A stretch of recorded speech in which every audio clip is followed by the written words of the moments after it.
In this video, I'm going to talk to you guys about 10 signs that you're not ready for wealth yet.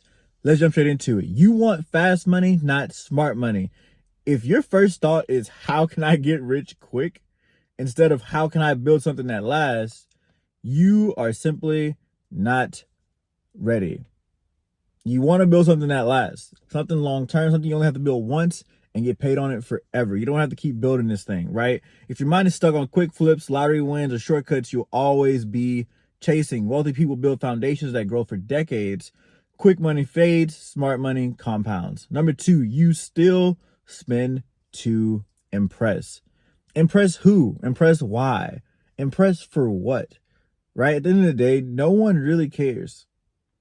That's what's so funny about it. Once you spend a pretty penny on something and you drive that thing through your neighborhood, no one's knocking on your door like, oh my God, I just can't believe. They just think, oh, that's a cool car, and then go back to life, and no one's thinking about you ever again. So it's like, what's the real reason for it, right? So that people look at you drive through traffic, like it's stupid.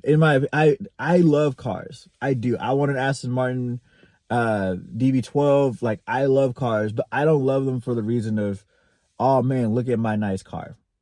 For me, I think that there's machines that were built better than other machines, and for some of those you have to pay more money for them. And I understand that. And I value that, and I understand. I love collecting, and I'm just more on that side. But people that just want to go out and buy, like, $1,000 t-shirts when it's just I don't know, whatever. Number 3, you avoid responsibility. If you're still blaming bosses, governments, or circumstances, you're not ready. Millionaires operate with the mindset, if it's my fault, I can fix it. If it's someone else's fault, I'm powerless. Your life has to become your fault before you can fix it. Number 4, you don't track your money. Not knowing where your money goes is financial immaturity and financial suicide. Wealth requires systems, budgets, investments, tracking, and reviews very often, right? It doesn't need to be, you don't need to review these things and budget and all this stuff on a daily basis or a weekly basis, but at least once a month, for sure bi-monthly, for sure every 6 months. You know what I mean? Like, everything past a month, absolutely. But you want to create systems to do this. You don't want this to be something that you're doing and you're being emotional and you're changing stuff around. Like, you want this to be a system, right? Which is why people hire financial planners and financial accountants and people like that to come in and help them do the money stuff, right? If you can't manage $1,000, wealth won't trust you with $1 million. Number 5, you can't handle boredom. Wealth isn't glamorous. It's repetitive sales calls, weekly investment contributions, daily learning, and constant follow-ups. If you crave constant excitement, you'll quit before compounding kicks in. It's not going to be exciting. I talk about this all the time. Right now, as I'm creating this video, I'm on day 57 straight of posting videos for you guys about wealth, about riches, about money. And this is not exciting by any means. It's cool, and I understand why I'm doing it. But sometimes day to day isn't as cool as I'd like it to be, right? And sometimes you just got to deal with that. Number 6, you're scared of failure. I've talked about this in plenty of videos. You got to be able to take the risk. Every wealthy person has scars from failed ventures, bad investments, and losses. They see failure as tuition. If you can't stomach losses or embarrassment, you'll never swing big enough to win, right? Swing for the home run every single time, right? You're going to miss some, you're going to make some. Sometimes you're going to hit the fence, but at least you're further than if you just didn't swing at all. You tried to bunt, right? Number 7, you prioritize lifestyle over assets. If every pay raise turns into a bigger apartment, nicer car, or more fun, you're in lifestyle creep. Oh, wealthy people delay lifestyle until assets pay for it. Poor people upgrade lifestyle before they build assets. This one right here is probably one of the hardest ones for the majority of people, because everyone is wanting more. Everyone's wanting what they don't have. And so when you start to get that money to afford what you want, most people don't have the emotional discipline to just say, I'm just gonna wait on that. They have to spend it right now. And you got to get out of that cycle. You have to get out of that cycle right now, or it will destroy your finances. Because what happens is, again, I talk about this all the time. You have your income. That's a certain number. You have your expenses. That's a certain number. When this goes up, that gap gets bigger between the two, right? So you start to create more profit for your personal business, right?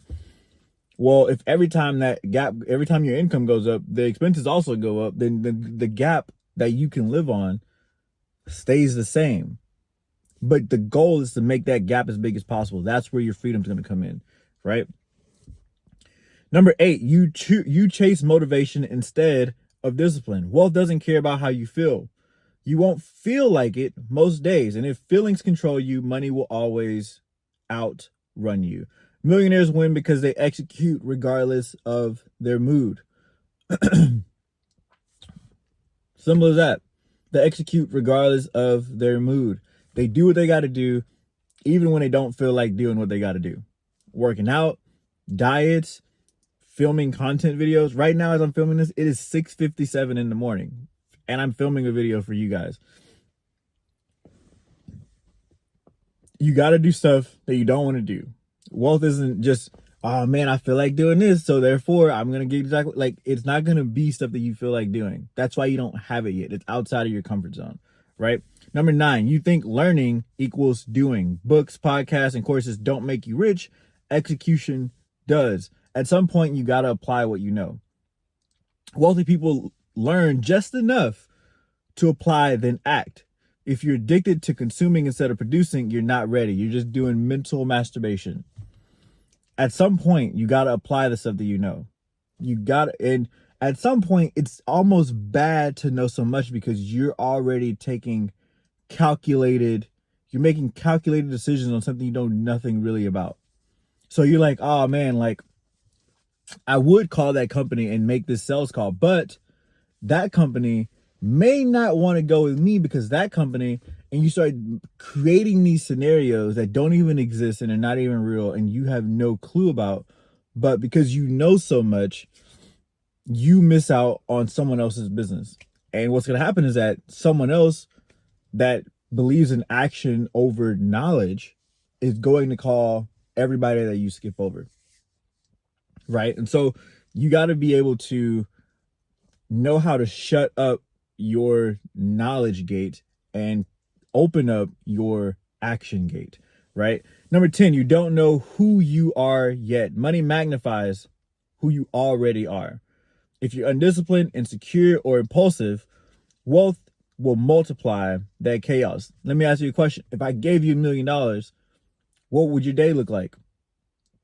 Most people go, I'd buy a house, I'd buy a car, I would go travel, and all the discipline that their normal life right now has goes out the window. They don't talk about how they would work out. They don't talk about how, they would fix their diet. They don't talk about fixing this discipline. They just talk about living free, because they're trying to run away from discipline. And that right there is a mistake that I see 99% of people that get asked that question, that they already screw up. None of it is buying assets. None of it is financial freedom based. It's, okay, I got $1 million. How can I spend this $1 million and get everything I ever wanted? And then what happens is that they get everything they want and they go back to the regular life. And then what happens is that they can't afford the stuff that they just bought, because the $1 million is something that isn't, it's not an income for them. It's just it's like hitting the lottery, which is why people that hit the lottery typically become broke, right? True readiness comes from having identity, values, and discipline set before the millions show up. This right here, honestly, might be one of my favorite videos. I actually really enjoyed doing this video, the 10 signs that you're not ready for wealth yet. I think that was awesome. Hit that like button if you liked the video. Comment below which one of these stuck out to you the most and which one hit home for you. And subscribe to the channel if you haven't already. I'll catch you guys on the next one. Peace.